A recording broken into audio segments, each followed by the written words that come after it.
বর্ষা আসার আগে ওনারা প্রস্তুতি নিচ্ছেন মাছ মারার জন্য।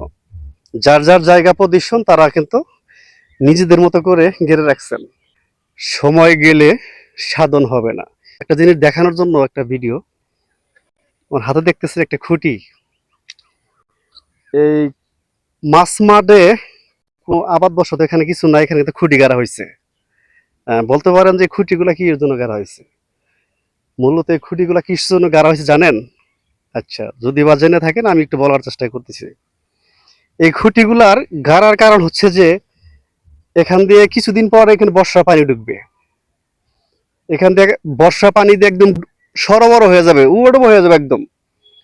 তো এই বর্ষার পানি যখন ঢুকে সাথে সাথে মাছও ঢুকে। তো ধর্মজাল কেউ বলে, কোনো জেলায় ধর্মজাল, কোনো জায়গায় শিবজাল, মানে এক এক জায়গায় এক এক নামে পরিচিত। সে হচ্ছে আমাদের টাঙ্গাইল ডিস্ট্রিক্টে এটাকে বলে হচ্ছে যে শিবজাল। এটা শিবজালে খুঁটি কাটছে, কারণ এখন যদি না গায়ে রাখে তো আমরা দেখা যাচ্ছে যে যখন বর্ষা আইব পুরা, তখন গাড়ার কোনো জায়গা থাকবো না। ঠিক আছে, সেই জন্য মূলত এটা গাড়ে রাখছে। এরকম কিন্তু বেশ কয়টা খুঁটি গাড়ছে। আপনাদেরকে আমি দেখানোর চেষ্টা করতেছি। সময় গেলে সাধন হবে না, তেমনি একটা বিষয়। ওই রকমই দেখেন, এরকম খুঁটি কিন্তু মোটামুটি অনেক গাড়ছে। যে একটা খুঁটি আমি আসলাম, হ্যাঁ, বর্ষাকালে মাছ মারার জন্য খুঁটিগুলো ঘেরে রাখছে। এরকম আরো এদিকে দেখাও, ওয়াজ দেখতেছেন, ওগুলা কিন্তু এই জালের খুঁটি।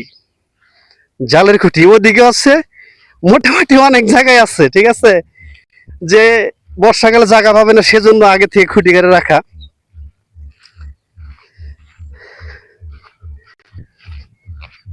আসলে প্রত্যেকটা কাজেরই ঝড়ের সময় যদি আম না কুড়ানো যায়, ঝড়ের সময় আম না কুড়াইতে পারলে কিন্তু সে আম কিন্তু গাছের নিচে পরে গেলে কিন্তু পাওয়া যাবে না। তেমন একটা বিষয়।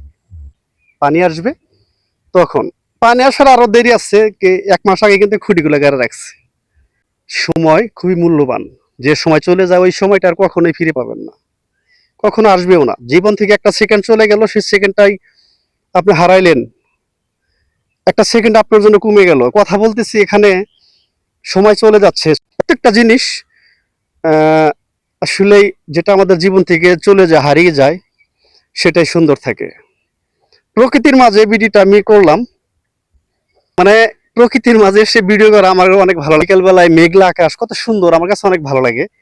এখানে কিন্তু বর্ষায় মোটামুটি এখানে এই জায়গা হাতে এরকম করলাম, এখানে কিন্তু পানি এর থেকে বেশি হবে, তাও দিব না। এখন কিন্তু শুকনা, 15 দিন পর এখানে পানি দিয়ে সরোবর হয়ে যাবে একদম। তো সবাই ভালো থাকবেন। আর আমার ভিডিওগুলো যদি ভালো লাগে অবশ্যই লাইক কমেন্ট করে পাশে থাকবেন। আর পেজটা যদি ফলো না দেওয়া থাকে অবশ্যই ফলো দিয়ে পাশে থাকবেন। সবাই ভালো থাকবেন। আসসালামু আলাইকুম।